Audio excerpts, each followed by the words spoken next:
Hello, everybody. Welcome back to another episode of Crypt Choir. I am your host, Lewis, here with another top 16 breakdown from the tournament, the Birdcage, hosted by Finch and Sparrow over in Long Beach, California.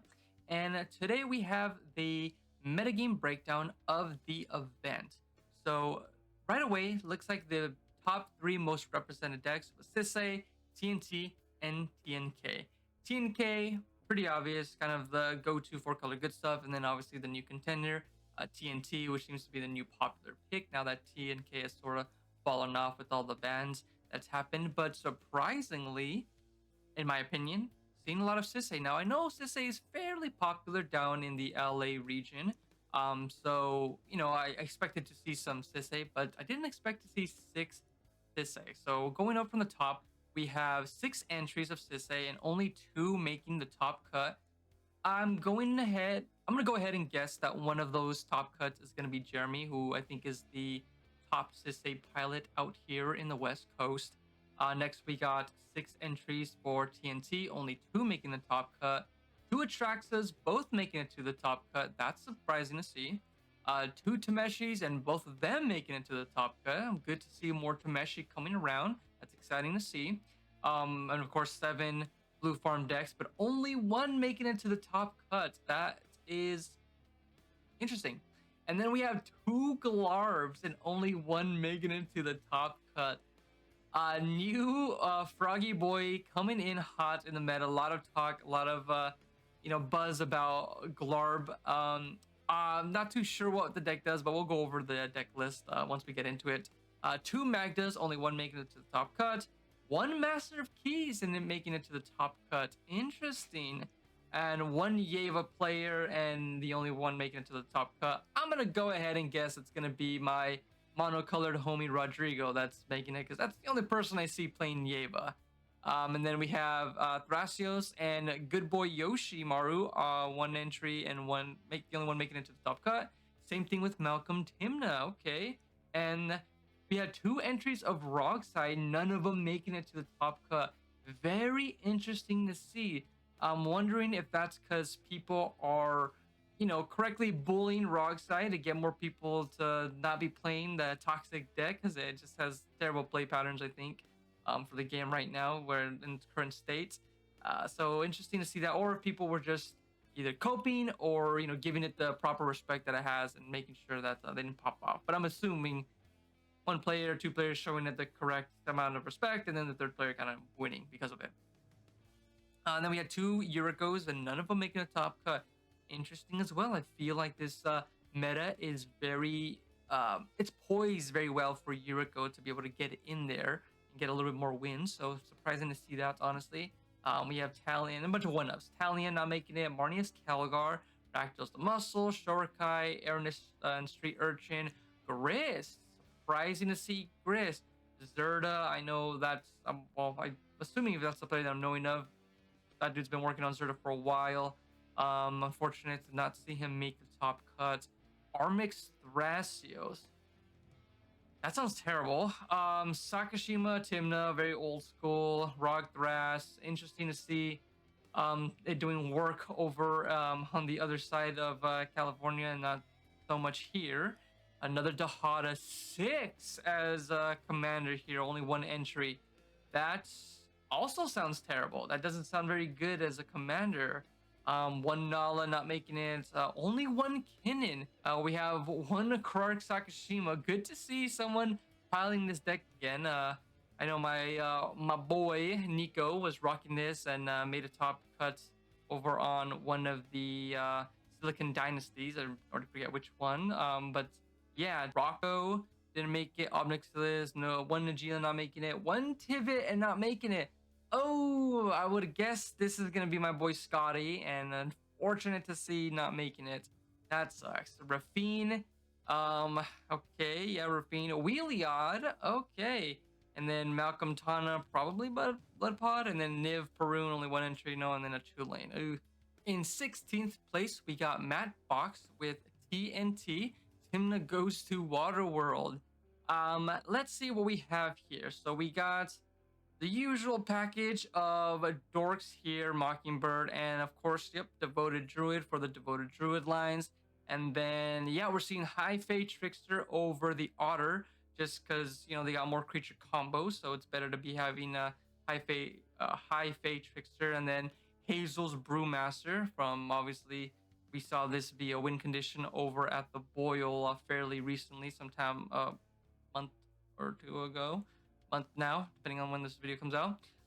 So yeah, it's really resilience, very good to see Hazel's Brewmaster. I would assume to also be seeing a God, what's it called? Survival of the Fittest below the enchantments. We got Green Sun's Demonic, Finale, Neoform, Eldritch. No Culling Ritual. Surprising to see. I know they wouldn't want to kill the Devoted Druid or some of the dorks and stuff too, but it's still surprising to not see a Culling Ritual because it's kind of a little board wipe as well and can help set up for some things afterwards that you could do. So a little surprising to see that. Here in the instance, Strict Serenade. Okay, some more spells for against creatures. Just to make sure. Yep, Abrupt Decay, kind of the usual stuff here. Nothing really jumping up. No Angel's Grace in a white deck. I hate to see it. Hate to see it. Definitely think that needs to be in here, and I'm gonna harp on it. 5 ever. All right. Let's see here. The Basalts, Birthing Pod, and the One Ring. Yep, usual stuff. Soul Cauldron. Yep. Kind of get going. Swift reconfiguration for the Druid, and then Survival of the Fittest to help set up because you could do activate survival, pitch Devoted Druid, get Hazel's Brewmasters, cast Brewmaster, get rid of the Devoted Druid, and go off the combo that way. So kind of a little sweet combo and synergy there. 28 lands. Do we have any Talons? Any Talons here? No Talon. Oh, here it is. Yep. Okay, just blind. Yep. All right. We have Talons here for some more being able to have some more creature removal, right? I believe it's just the creatures. Yeah, just creature. So yeah, 4-color good stuff of Sans Red. Yep, nothing really stands out to me out of the ordinary from this deck. Everything seems to kind of be the usual stuff you would see in a TNT list. Maybe other than like Strict Serenade, might be like Mana Drain or some other kind of interaction suite for it. But yeah, it's all pretty the same thing. Yep, we got the Into the Floodmaw here too. And am I not mistaken?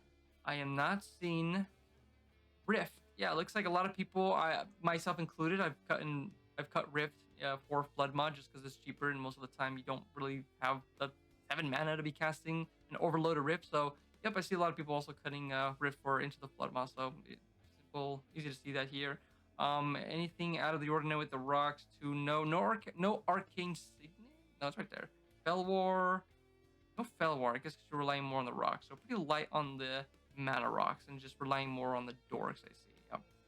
But yep, that's kind of about it. Nothing really standing out of the ordinary. And let's move on over to 15th. In 15th place, we got Alec on Glarb. Bloomborough Precon. That's a good name. So Glarb, for those who don't know, it's black, green, blue, legendary creature, frog, wizard, noble. Get touch. You may look at the top card of your library at any time.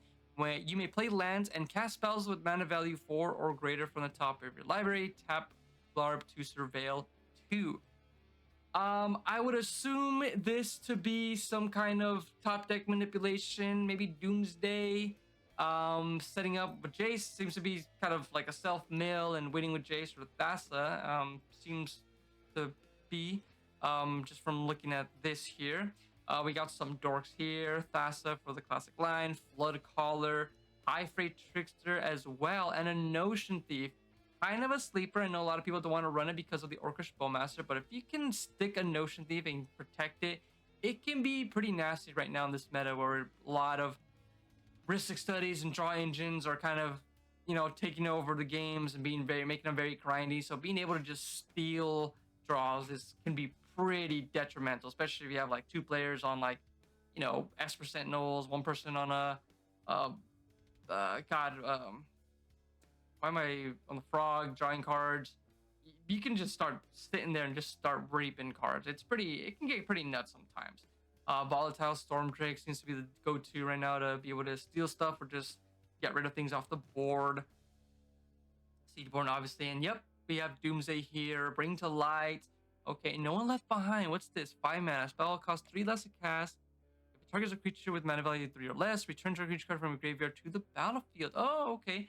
Helps. I would assume that helps with the Doomsday pile as well, because Glorb can kind of break it with surveilling and then casting 4+ stuff, which would be like, yeah, no one left behind, and what's it? Snuff, not snuff out. What's the other one? Gush. There you go.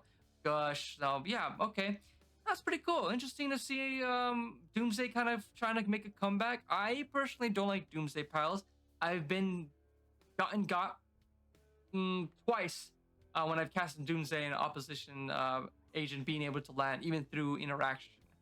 So 2 times was enough for me to say Doomsday sucks. It's a terrible card. It's a big bait, and I'm never playing it ever again. So, nice to see other people being brave and trying to play Doomsday. But I guess Galar would probably be the best bet in being able to make Doomsday more viable nowadays.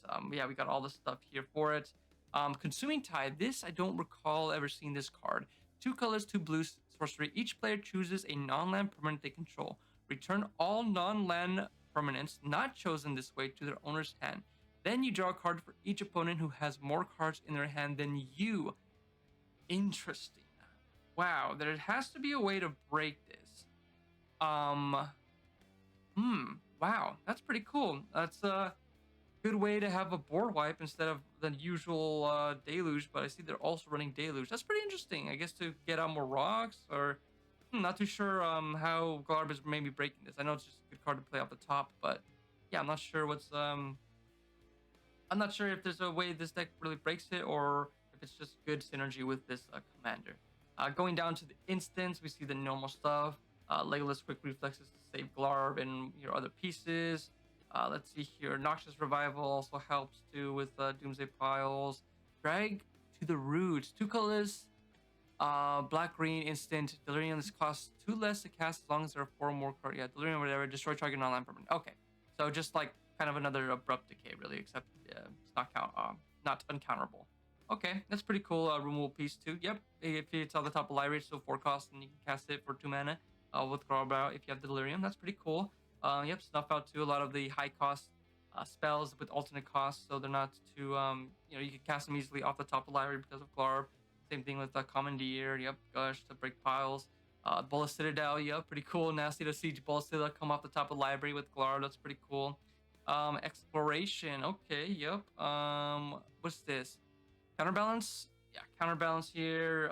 Sylvan Library. Interesting to see Sylvan Library, even though we got Risk Studying and more better draw engines out right now. So, yeah, that's pretty interesting. Well, I guess no, because that kind of helps you sculpt the top of the library for Glorb. So, okay, yeah, I can see Sylvan Library being pretty good.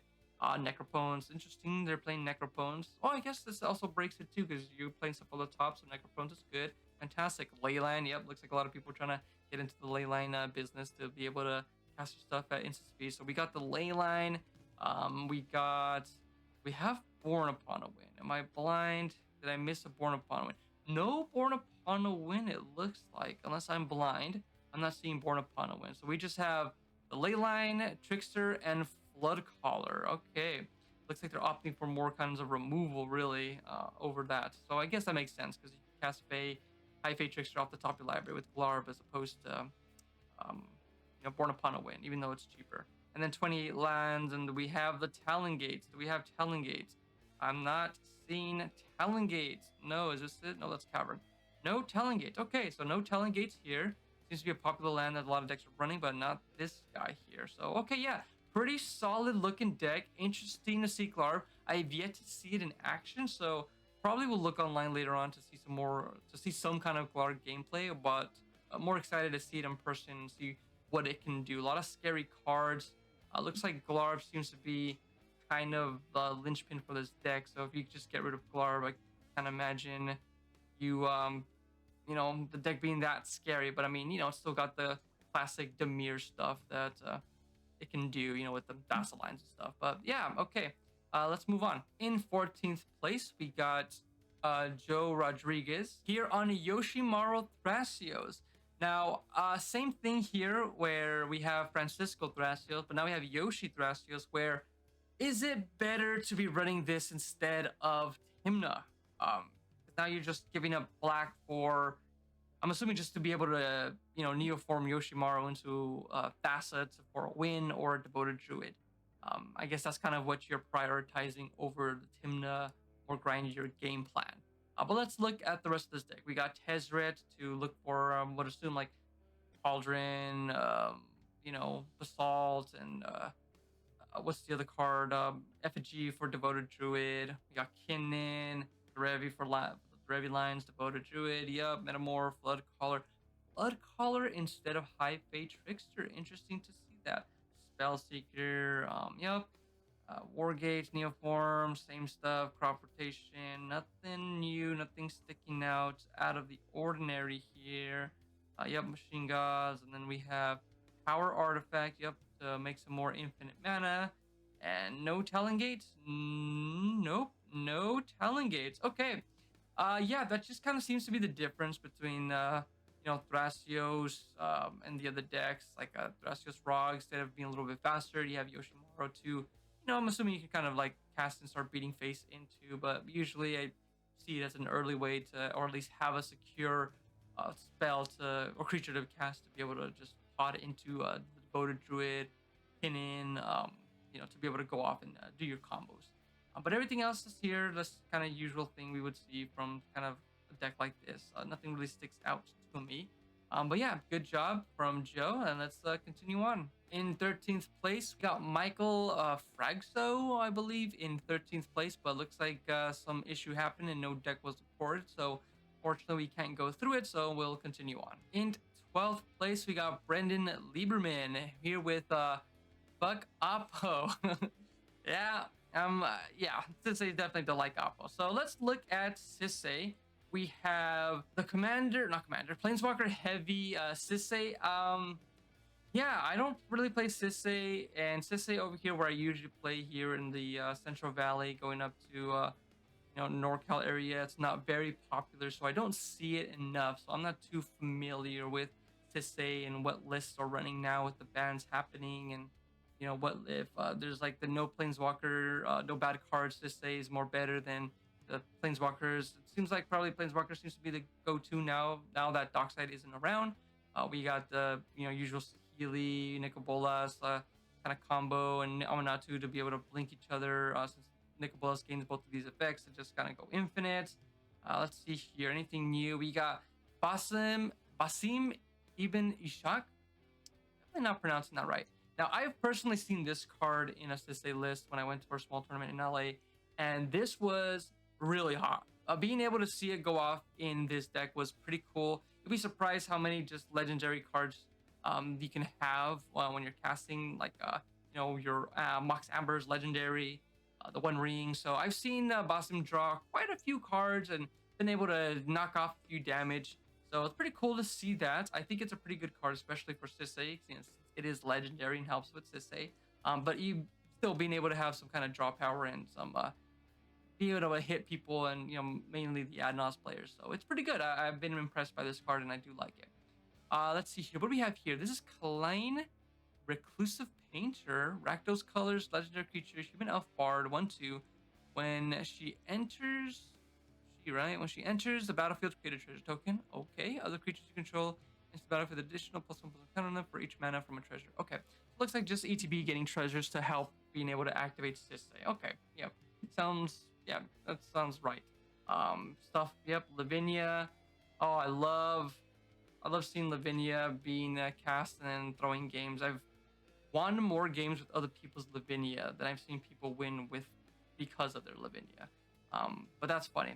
And then Marvin is actually something pretty sweet in the new set to see. I think this has been such a good boon for Sisei, and other decks like maybe Stella Lee and what have you, to be able to have all the active abilities. I don't know if having like Derevi is going to matter really, but this is pretty cool for a deck like Sisei to gain access to. So Marvin has been definitely a cool card to see. We got Enduring Vitality, same set, another just insane good card for Sisei. Another deck like Kinnan. I know Kinnan plays this too. It's been nuts. Definitely nuts card to see. And then we got Esika, God of the Tree, and some new kind of meme hypeness right now. Esika as a commander, I think probably better in the 99 for something like Sisei. Faber Elder, Urtai. Yep, good to see Jaggy and Colossal Sky Turtle and Lord of the Healing House. Now this is kind of nuts that I've seen. So Lorith has untap another target creature, tap it, untap two other legendary creatures.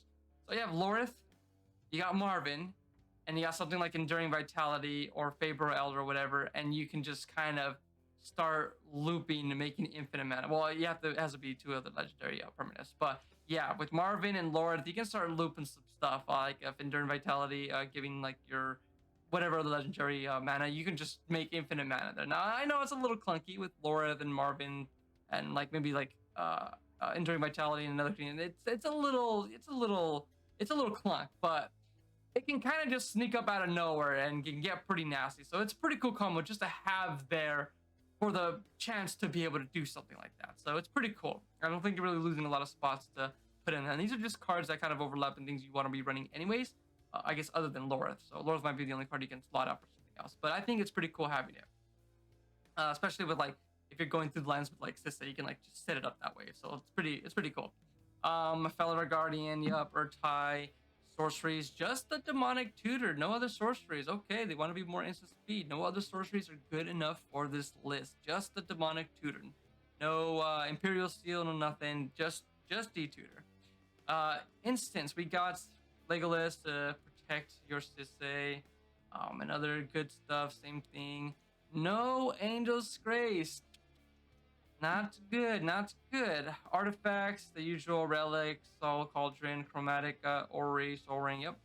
Everything here. They are running Cultists of the Absolute. Okay, see a lot of Sisse is not running that anymore, at least from what I've seen. So, okay, still running Cultists and of the Teferi, the usual stuff. Any Talon Gates? No Talon Gates, it looks like, but of course Mount Doom for the loops. So, yep, looks like this is probably what we're going to be seeing from Sisse from now on, kind of this package of the Planeswalker seems to be kind of it, at least from what I've seen so far. But yeah, pretty solid. Let's move on. In 11th place, we got Jesse Padilla over on TNT. Let's see what we got here. I believe the usual kind of combo. Yep, Devoted Druid, Brewmaster, High Fate Trickster, and a Delney. That I like seeing Delney because you can get double triggers with Timna, Esper Sentinel, Mockingbird if you cop a Sentinel, whatever else. Double Archivist triggers, double Bowmasters, double E-Whip triggers as well, right? Yeah, Power Tourless, yeah. Double E-Whip triggers. So yeah, it's pretty cool to see Delney be a little slot in here. That's cool. I like that. Sorceries, usual kind of sorceries that we see. Neoforming, Betrayal, Culling Ritual, New Dark Side. Let's see here. Anything stand out on the instance? Nothing really standing out from the instance. Of course, other than seeing no Angel's Grace. Terrible. Definitely sleeping on it. But the usual kind of stuff. Let's see here. Basalt, Monolith, yep. No Machine God's Effigy for just another card to be able to combo with Devoted Druid. Looks like they're just relying on the Brewmaster. Over in the enchantments, we got Survival for that combo. Pitch the Devoted Druid, get Brewmaster, cast Brewmaster, and go off from there. Swift reconfiguration for the Druid as well. Splendid Tide, Touch the Spirit Round, fantastic interaction piece. 27 lands. And yep, rocking the Surveillance, but not rocking a Talon Gaze. Okay, yep, standard TNT stuff, pretty good. Nothing new other than the Delney and the little kind of flex slots here for the features. But yep, let's move on. In 10th place, we have a Sir Lux playing the Master of Keys. Now, this has definitely been a list that I've been keeping an eye on because I love Esper and Grixis piles. So this definitely drew my attention, and really the point of the deck is you're trying to generate infinite mana, cast Master Keys, mill your whole library, and then get something like Necromancy or whatever to just get back Thassa and then go for the win there. Here we have Teferi for, I'm assuming, Displacer. Yep, Teferi Displacer Kitten combos, also as a silence effect. We got Abdel and REX Salvagers for infinite mana loops. Talion, you got Luris. Good to see Luris back here to be able to cast stuff. Yeah, most of the permanents are going to be in the graveyard and pitching are going to be castable with Luris, especially some of the enchantments to help, kind of win the game with your Thassa. We got Dothy. Good to see Dothy coming back too. He was kind of out of the meta for a bit. Just really wasn't doing enough. So good to see Dolphy come back in. Let's see sorceries, kind of the usual sorceries here. No Imperial Seal, just the Demonic Tutor. Let's see here. Entomb, you have to put stuff into the grave. And a Teferi's Protection. Interesting.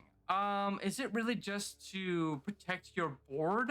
Because I can't imagine you gaining protection from everything and your permanents phasing out and all that stuff is, or at least like your life total not changing and phasing out and being untargetable is better than an Angel's Grace.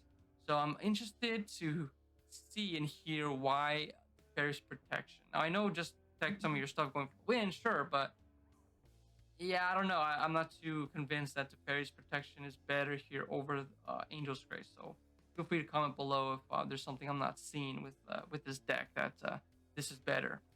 Moving on to artifacts, we do have a Liquid Metal Torque. So targeting on the permanent becomes an artifact.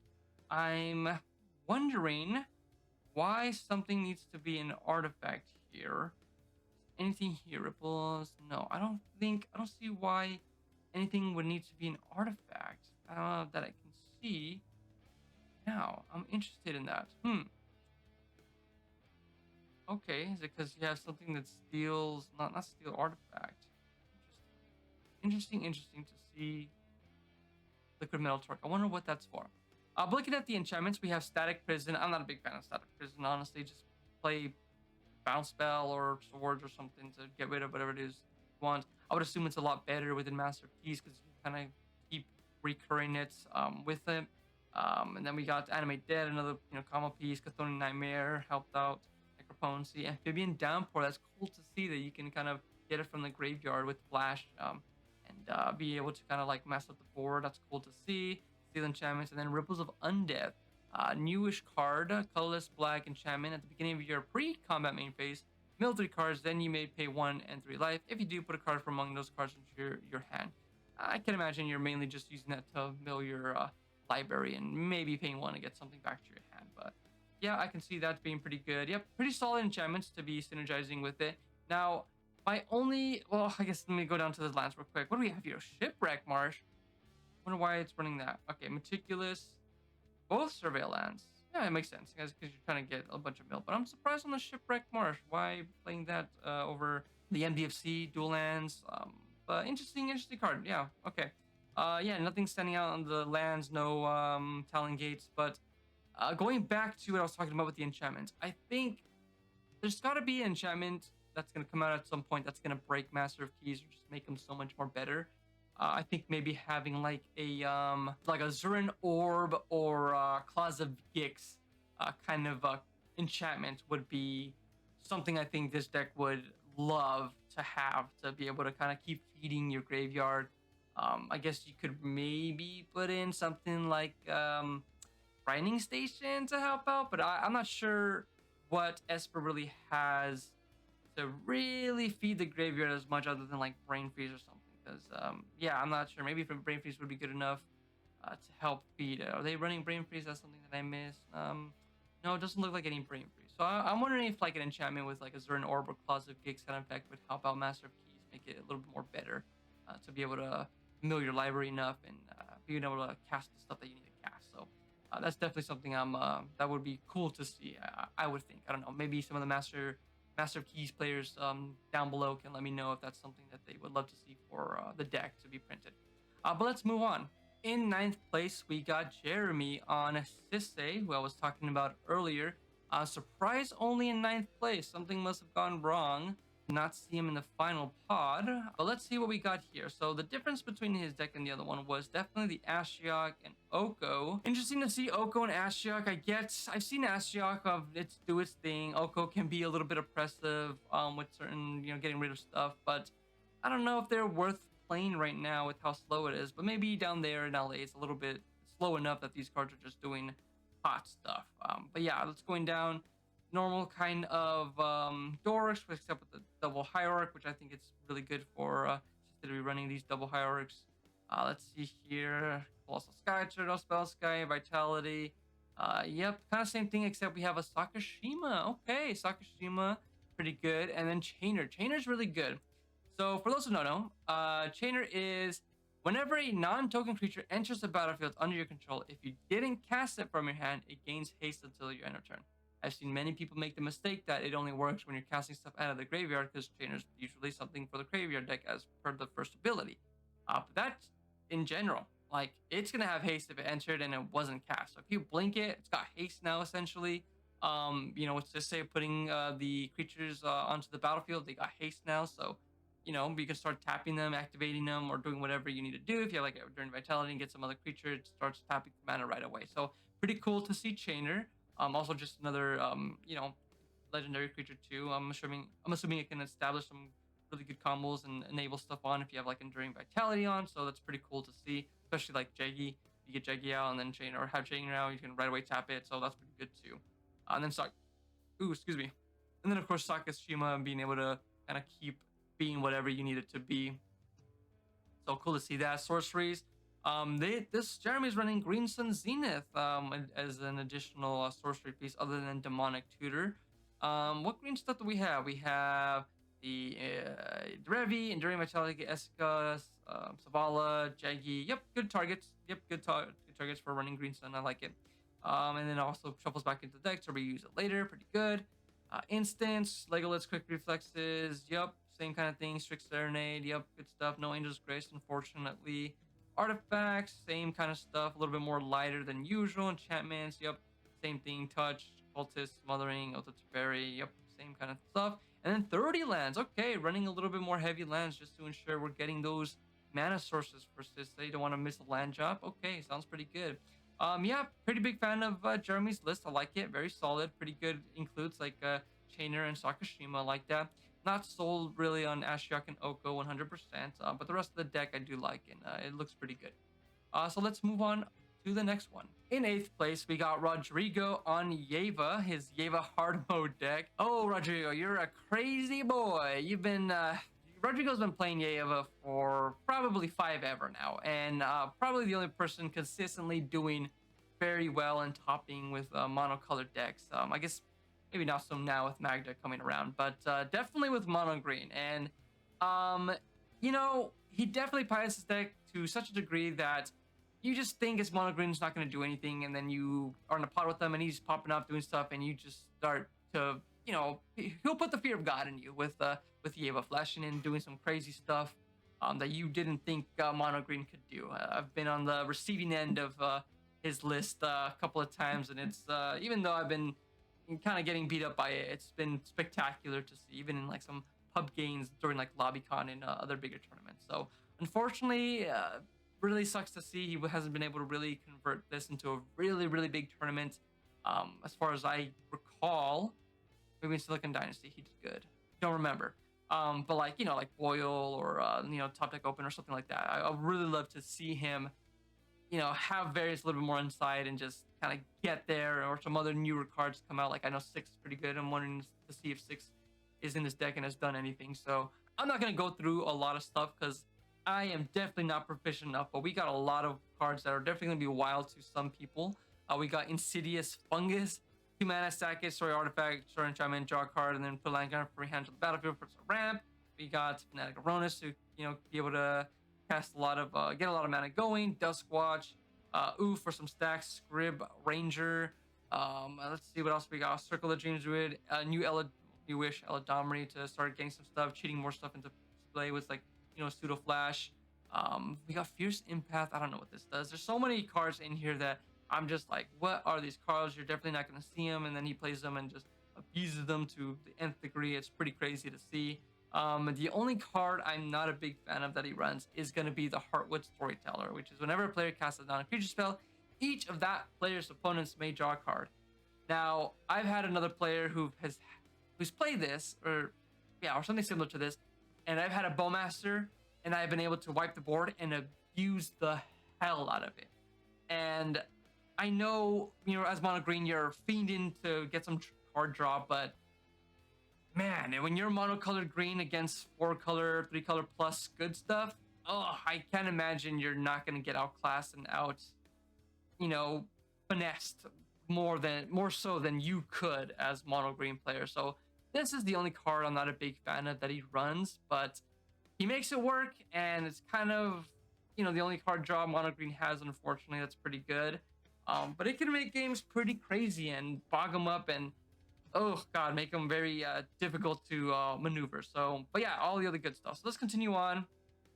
Yep, natural order, algebra evolution, kind of usual tutors to get stuff out. Arc Druid's charm, I'm assuming must have been a fantastic boon for this deck as well. Let's see here, no rod.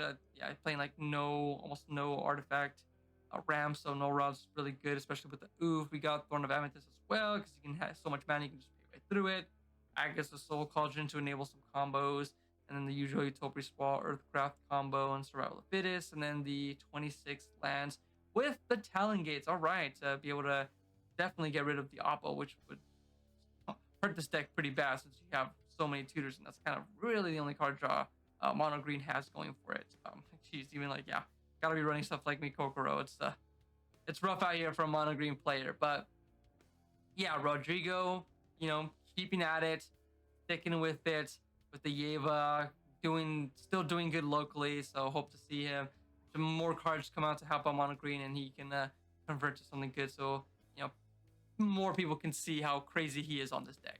So let's move on. We got Colin Tinwell in 7th place on Malcolm Timna. Definitely a deck that has been, I hate to say outclassed, and even more so just not good with mana crit being gone, to not being able to have the turn 1 Malcolm anymore. I can see this deck just being so rough to pilot and just definitely getting outclassed from not having access to red for like breach lines and stuff. But let's see what we got going on here in this list. So we got Siren Storm Chaser, kind of usual thing you would see within this deck, just because it's a pirate as well and helps protect your creatures. Fairy Mastermind, yep, classic. The Kitesail Larcenist, interesting. So when Kitesail ETBs, for each player, choose up to one other target artifact or creature that player controls. For as long as the Kitesail remains, the chosen permanents become treasures. So, 1 mana, remove 3 things off of the battlefield. That's got flying in Ward 1. Now, my only problem with Kitesail Larcenist is I feel like this is a card that probably should have had flash for it, but maybe it would have been too good. Maybe just having flash instead of like flying in Ward 1, but then it probably called something else. But I think this is something that would have been better to if it had flash in it. But yeah, just being able to turn off some creatures and turn them into artifacts can be such a big thing, a big deal. Especially, I can see this being pretty good. I've yet to see this do work, play against me or seen it played. So I don't know how good Kitesail Larcenist can be, but theoretically, it sounds like it could be pretty nutty. And then we, of course, have Mastermind Plum, newish card as well. When he attacks, exile up to 1 target card from a graveyard. If an artifact card was exiled this way, create a treasure token. Whenever you cast a spell of mana from a treasure or spell to cast it, you draw a card and you lose 1 life. Obviously, with you have Malcolm generating treasures, you crack that for whatever card or spell you're casting, and Mastermind Plum is gonna draw you a card. So pretty good draw engine, to pair with Malcolm. Though I think it might be a little too late with Plum coming out with the bans. And then of course we have Teferi with the Kin combo, Grim Hireling to make more treasures, and then Ocean Thief to steal those cards from those grinding games, all the heuristic studies that come out. Sorceries, usual stuff, but no Deluge, no board wipes. Okay. Instance, we have the classic suite, and of course, fantastic to see Angel's Grace. Good.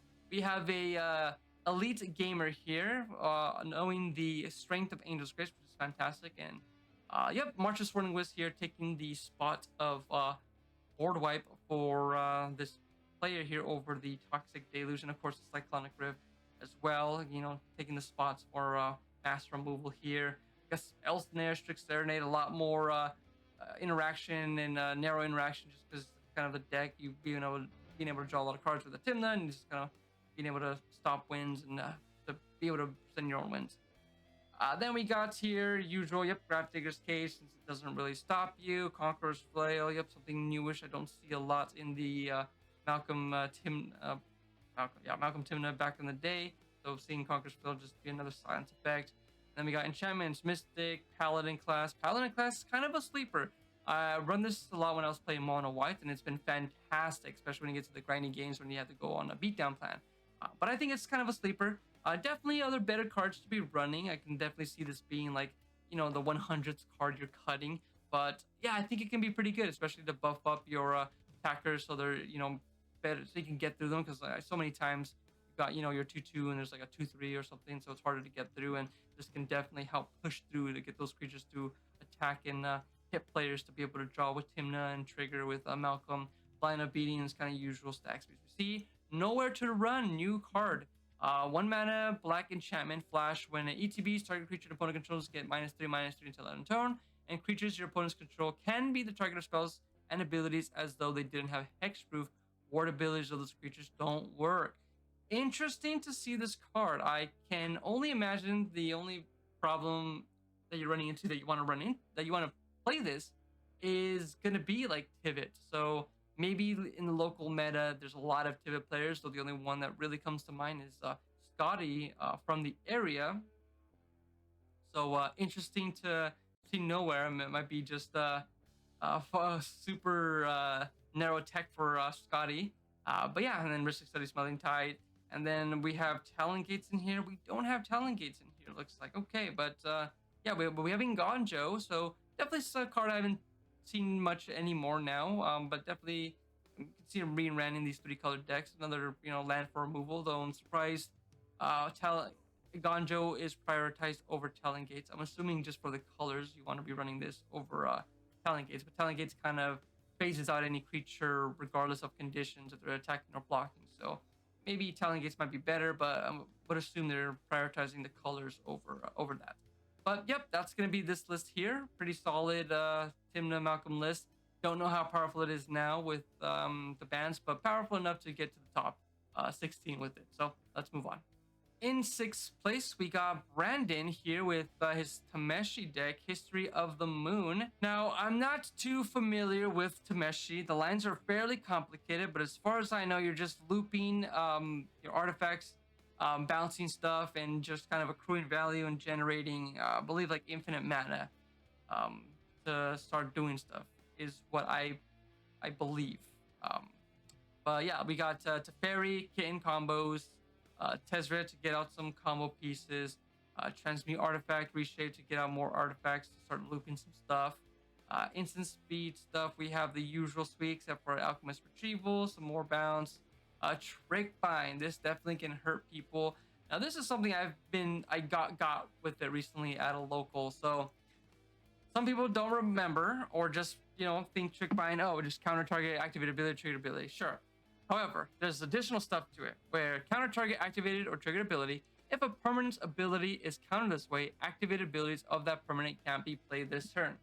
Now I set up for a nasty Necro line, and I go to activate Necro, and I say, I'm gonna hold priority and Trick Bind it. And I can't hold priority to put more activation on the stack because it's got split second. So my Necro gets Trick Binded, and then I can activate it for the rest of the turn. So I'm just sitting there like, oh, this is terrible. This sucks. So I've gotten got by Trick Bind. So for those who play Necro, remember that it has that extra bit of text there, because it could mess you up. The usual stuff we have here. Foil, definitely a spell we don't see very often.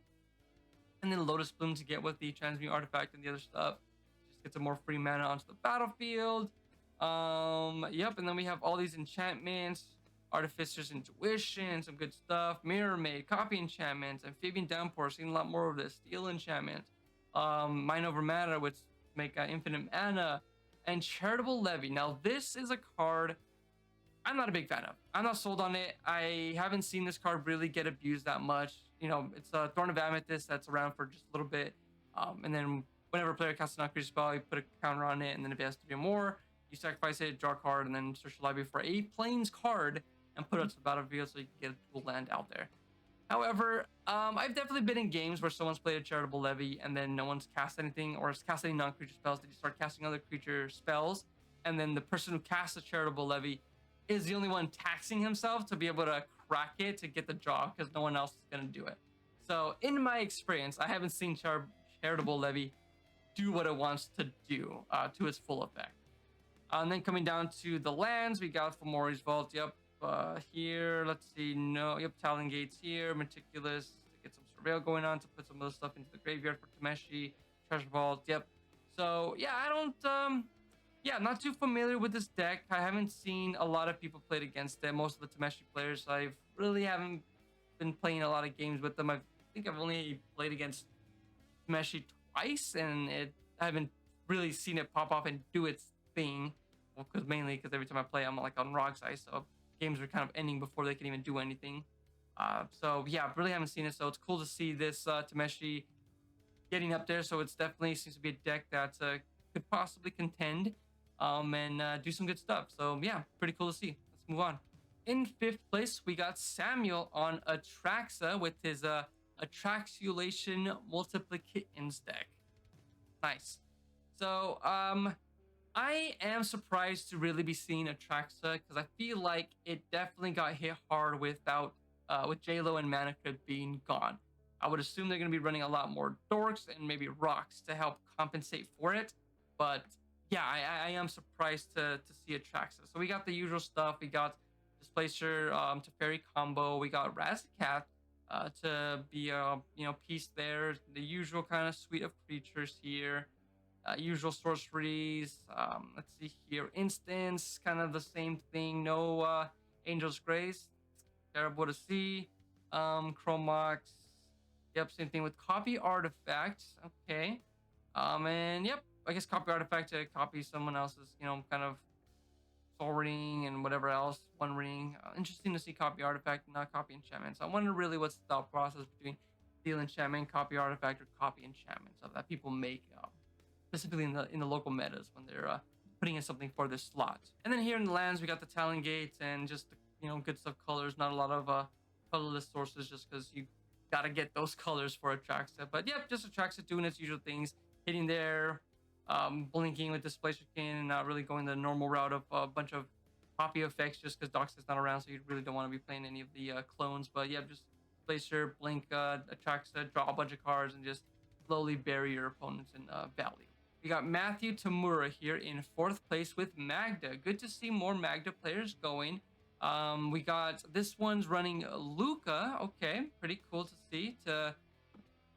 Let me see. Remember what it does. Exile the top 3 cards of your library. Creature cards exile this way. Gain. You may cast these cards from exile. Can't imagine it's that. It has to be a polymorph, right? This is the polymorph planeswalker. Exile target creature you control. Then reveal cards from the top of your library until you reveal a creature card with higher converted mana cost. Put that card onto the battlefield, and yeah, okay, interesting. To try to pot up to whatever you're sacrificing to maybe a 3 mascot or backform harvester, I would assume. Interesting. We got battered golem, roaming throne, craven horde. Yeah, we got kind of the usual suite of dwarves here, as far as I'm aware of, with Magda here. Yep, Justice Will, Shadow Skull. Normal interaction here. Oh, interesting to see here. I don't think I've seen this one. We got Dead and Gone. Dead, 1 mana instant, deal 2 damage to target creature, and Gone, 2 colorless, 1 red instant, return target creature you don't control to its owner's hand. Interesting. That's wow. Okay, turn target you don't control. I've never seen a bounce spell in. I don't believe I've seen a bounce spell in red. Okay, pretty good. Yeah, just want to make sure you have enough removal for the opposition agents. And we got Warping Whale, deal 1 target, exile target creature with power with toughness 1 or less, counter target certain create, yep, just create more mana. Okay. Yep, same kind of artifacts, usual stuff, Clown Car, very good. Mobile Garrison, unless it's search for Graveyard. Tempting Apple for a Win Con here. Find Clock Moments, and then just the Blood Moon, and then 27 lands, the usual kind of stuff. Urza, yep, interesting to see Urza just get those lands going. Treasure Vault, yep, Talon Gates, yep, usual kind of stuff. So don't see really anything. Oh, Spine of Isha, cool to see Spine of Isha. Next is becoming, seeing more of that. Okay. Yeah, I don't see anything that stands out, but then again, I'm not too familiar with Magda's. Really only see the one other Magda player. I don't see a lot of different Magda players. So okay, yep, pretty cool, solid list. Interesting to see Luca. I'm assuming just help the kid up there to 3 cost cards like Cavern, Roaming Throne, or whatever to get some more value. So pretty cool to see. In third place, we got Jun Yu. We hit. Oh, looks like it's the same list. Same list duplicated from Sam, which I would assume he was the 5th place person on Atraxa. So I would assume it's kind of the same thing. If Yep, looks like it's kind of the same stuff, really. So I guess not much to say. Just gonna go ahead and double check here, compare list. So it looks like the only difference is Imperial Seal and a Gataxium Probe. Everything else seems to be the same. I do like Gataxium Probe because it can break top deck tutors, but it could also give you information. So I see like that's what's being valued over the other here. So interesting. Okay, yep, seems to be the only difference. That everything else seems to be about the same thing. Yeah, good stuff. Good stuff. So let's move on. In second place, we got Eugene on another Tameshi, but this is a T-Meshi. Get it? List here. So as far as I can see, the only thing I believe that stands out is a Supreme Verdict. I don't think the other list was running it, and everything else seems to be the same. Muddle the Mixture kind of sticks out to me. Days. So let's go ahead and double check. Oh, looks like it's only a difference of 7 cards. Sea Clouds, Trouble in Pairs, Archivist, Path, Foil, Commandeer, Terrible Levy. We got Expedition Map, Days, Apple of Eden, Imposter Mech, Flickering Ward. Interesting. Okay. Sarah Sanctum, and Into the Flood Moss. So out of all these, I think the only one I don't like seeing is Charitable Levy. The rest of these cards, I can see them being interchangeable. Maybe Flickering Ward, that's an interesting card, but that's cool to see. But yeah, the rest of the stuff kind of seems to be, yeah, usual kind of stuff. Everything's the same. Not too different, I guess, in the different kind of interaction or different kind of things you want to do.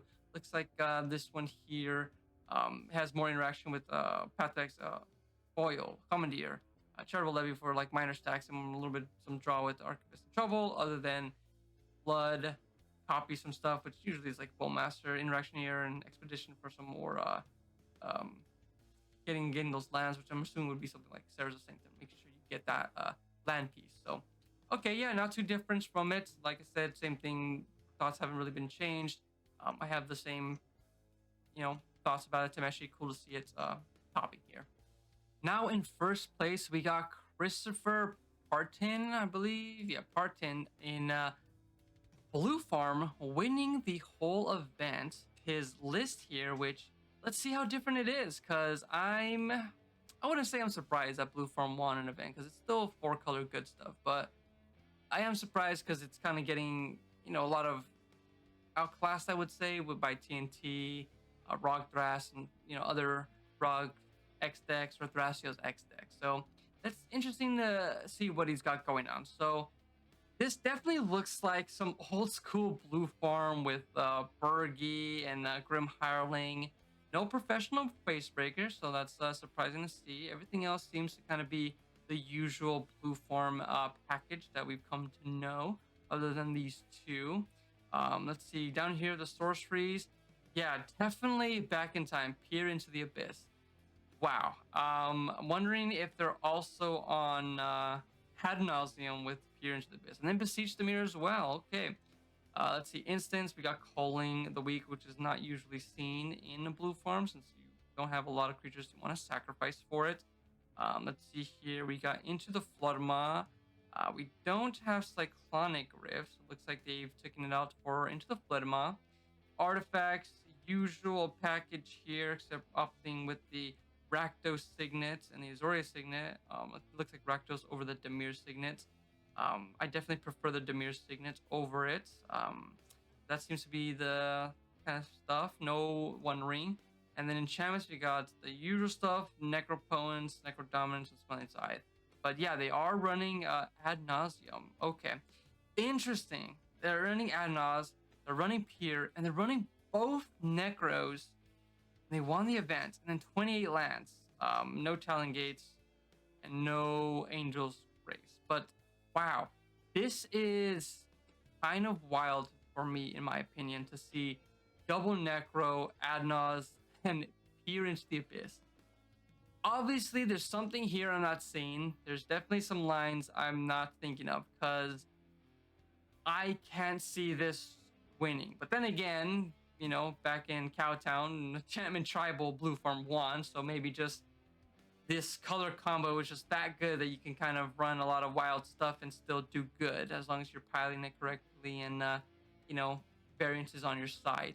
But that's interesting to see this version of Blue Farm. This definitely wouldn't be a Blue Farm I would run, like nowhere close to it. You wouldn't ever catch me running Peer into the Abyss because, again, another card that I've been got with deflecting swats.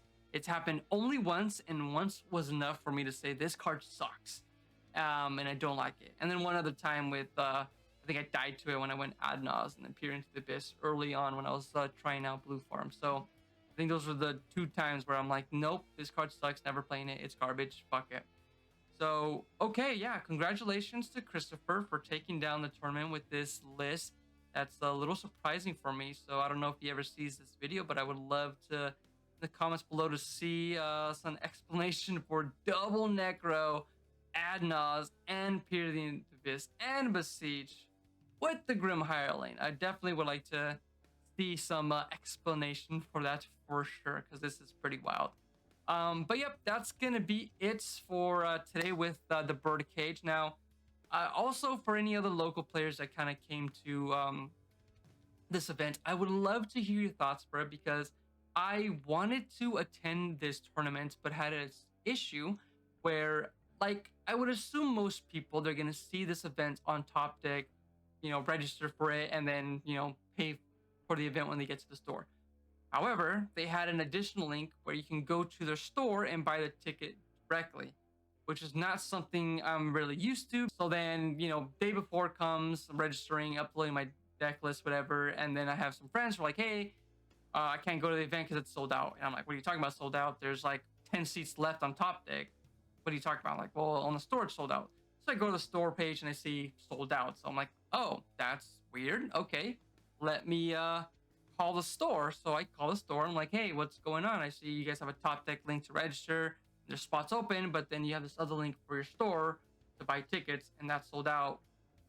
Am I good to show up? And then telling me, no, they prioritize the store page over the Top Deck page. So, if the store page link says it's sold out, they're sold out regardless of what Top Deck says, which is kind of sucks, especially for me and 4 other players that wanted to come down for it too. So that felt really bad. So, obviously they told us you can come down and go on the wait list because they have a cap on it. But I'm like, okay, well, I'm not going to drive 4 hours down for a wait list. That's ridiculous. So what I want to know is for the local players, especially to the store, if this is something that they usually do here at the store. And if so, I would like to make a note of it in my Discord here for the Central Valley, so I can make note of it whenever future events come up on it, so I can notate it for people that, hey, go to the store, buy a ticket if you really want to go. Otherwise, they don't care about the top, like they have their own store page. So I definitely don't remember this being a thing at like Fire and Dice or some other stores that I've been to in the LA area. So I don't know if it's just Finch and Sparrow where this was held. So I definitely would like to hear from some local players, gain some insight on that. So I would be appreciated to hear that. But yep, that's gonna be it. That's my only issue I've had with the store. I've been to the store before and it's been fantastic, but the only issue I've had so far with them, very minor. So yep, good to see. Congratulations again to all the people that made top 16, and again to Christopher for winning the tournament on Blue Form, keeping the dream alive. Thank you guys so much. Subscribe to the YouTube channel if you want to be updated for all the videos that I post, and to help me out, like the video as well to help get this video circulating and get the channel going more into more eyeballs. That'd be greatly appreciated. Thank you guys so much. Have a good night.